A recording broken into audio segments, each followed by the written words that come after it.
Magandang araw mga kadadi. Ngayon po ay magluluto ako ng bagong potahe mga kadadi. Hindi nyo akalain na isang century tuna lang po ito, pero ganito na karami ang naluto ko mga kadadi. Dito ay naggayak lang po ako ng mantika. Kaunti lang po yan mga kadadi para sip tayo. Tapos ay sinunod ko na rin po dito yung bawang mga kadadi. Hinalo-halo ko lang po ito. At sinunod ko na rin po yung mismong sibuyas. Ganito rin ba kayo maggisa mga kadadi ng pagka magluluto kayo ng ulam nyo mga kadadi? Kasi ako ganito ako maggisa mga kadadi. Tapos ngayon mga kadadi, naglagay nga po pala ako ng kamatis dito. Hindi ko nga po akalain na babagay po ito sa century tuna natin mga kadadi. Tapos mga kadadi, sinunod ko na rin po dito yung ating century tuna. Baka naman mga kadadi. Pagkalagay nga po ng century tuna natin mga kadadi ay hinalo-halo ko lang po ito mga kadadi para pumalusak yung mismong kamatis natin. Mas masarap po kasi mga kadadi pagkalusak yung kamatis at kumapit sa mismong tuna natin mga kadadi. Dito nga po pala mga kadadi, hinayaan ko lang kumulo po yan para lumambot po talaga. Tapos sinunod ko na rin pong lagyan ng tubig mga kadadi para sa ating patola. Para po lumambot po agad ito mga kadadi. Huwag po kayong mag-alala mga kadadi, mabilis lang po talaga siyang lumambot. Basta mga kadadi, tatakpan nyo lang po talaga siya para lumambot po ang ating patola mga kadadi.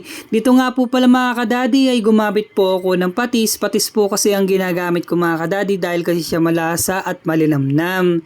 Dito nga pala mga kadadi ay hinalo-halo ko lang mga kadadi para yung mismong patis na nilagay natin ay kumalat.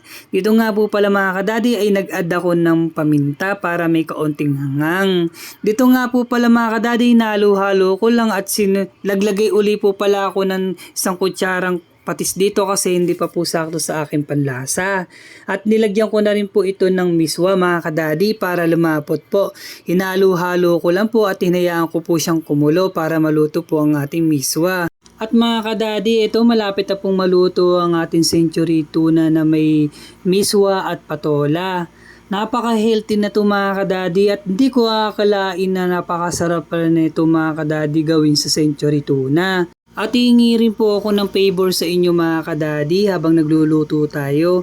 Pakipollow naman po ang ating page mga kadadi para sa mga susunod na upload ko ay ma-update kayo mga kadadi. Yan po mga kadadi, plating na tayo. Naku, makakatawag na naman po tayo ng kanin nito mga kadadi. Hindi na tayo nakapag-diet.